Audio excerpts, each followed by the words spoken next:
السلام علیکم دلچسپ دنیا کی دیکھنے اور سننے والے معزز احباب، آج ہمارا تذکرہ انسان کی نسل، مذہب، زبان، کلچر میں کیا فرق ہے، تو آئیے جانیں گے۔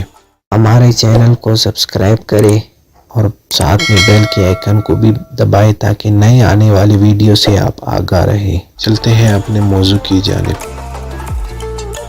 انسان کے لیے ان 4 چیزوں کا زندگی میں ہونا بہت اہم ہے۔ یہ 4 چیزیں زندگی سے جڑی ہوئی ہیں۔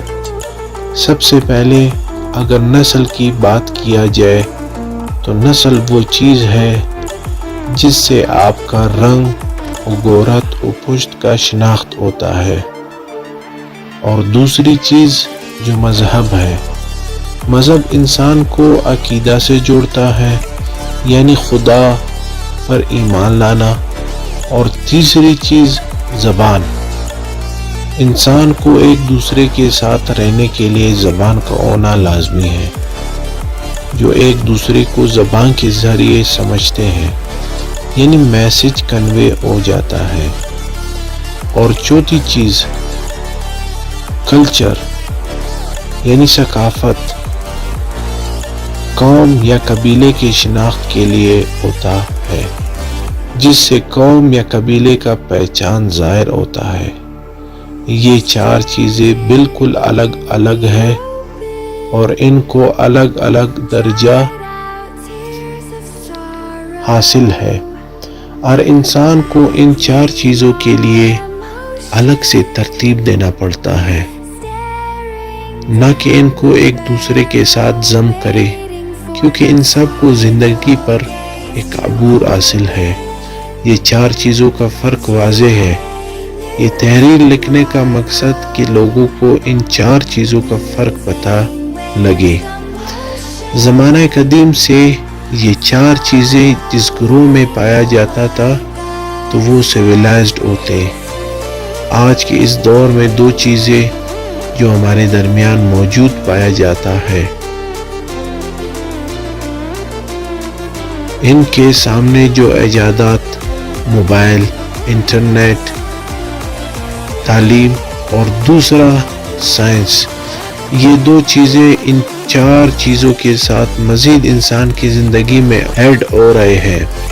زمانہ قدیم سے نسل، مذہب، زبان، کلچر، ان 4 چیزوں سے ایک قوم بنتا اور سویلائزیشن بن جاتی، اور آج کے دور میں ان 4 چیزوں کے بجائے 2 اہم چیز بھی ایڈ ہوئے ہیں۔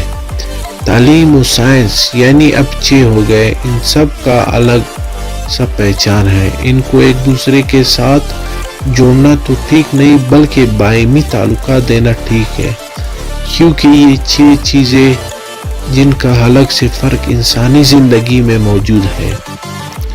اگر نسل کی بات کیا جائے تو رنگ، گورت، پشت کو نسل کہا جاتا ہے۔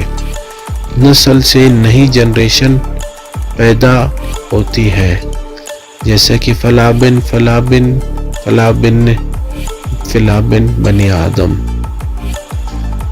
دوسری مذہب کی بات کرے تو وہ انسان جو کسی بھی عقیدہ پر ایمان رکھتا ہو وہ اس کا مذہب کہلاتا ہے۔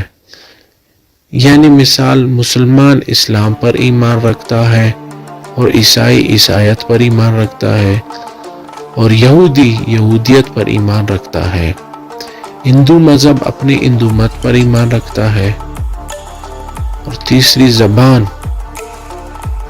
بولنے کے شناخت کے لیے ہے، جو ایک گروہ یا قوم و قبیلہ جو اپنے آپس میں سمجھنے کے لیے استعمال کرتا ہو، جیسے کہ پشتون وہ پشتو بولتا ہے، یا بلوچ جو بلوچی بولتا ہو، براوی قوم جو براوی زبان بولتا ہو، یا تو سندھی قوم جو سندھی زبان بولتا ہو، پنجابی قوم جو پنجابی زبان بولتا ہو، یا تو ایرانی قوم جو فارسی بولتے ہو، انگریز قوم جو انگریزی زبان بولتے ہیں۔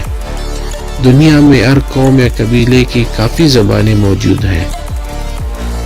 کلچر یعنی ثقافت کسی قوم یا قبیلے کا شناخت ہوتا ہے جس سے قوم یا قبیلے کا پہچان ظاہر ہوتا ہے، یعنی رہن سہن، اٹھنا بیٹھنا، دسترخوان، کپڑے پہننا، ایک دوسرے سے ملنے کا رواج، اتن چاپ منگڑا ڈانس شامل ہے، اور پینے کا رسم، شادی کا رسم رواج، مہمان نوازی۔ اس طرح دنیا میں ہر قبیلے کا ثقافت موجود ہے اور ان کو مختلف طریقوں سے وہ مناتے ہیں۔ پانچویں، تعلیم انسان میں شعور پیدا کرتی ہے، خواہ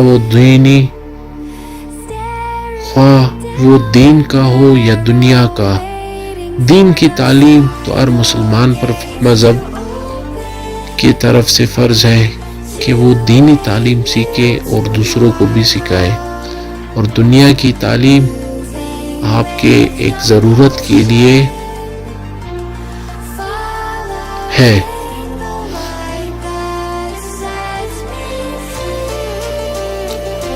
تعلیم اپنے وسیع معنوں میں وہ چیز ہے جس کے ذریعے لوگوں کی کسی گروہ کی عادت اور ہدف ایک نسل سے دوسری نسل کو منتقل ہوتے ہیں۔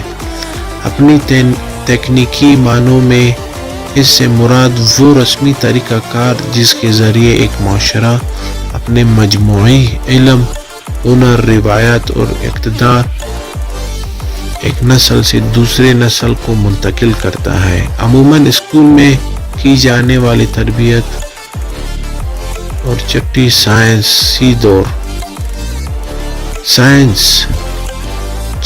دور خلافت عباسیہ کے دور سے شروع ہوا ہے اور آج 21ویں صدی تک سائنس کے بدولت نئی ایجادات ہوتی جا رہی ہے۔ دنیا میں اس وقت آپ کے سامنے جو ایجادات موبائل، انٹرنیٹ، کمپیوٹر، گاڑی، ٹائم گھڑی، بجلی، گیس، ہوائی جہاز، اس طرح بہت سے ایجادات دنیا میں موجود ہیں۔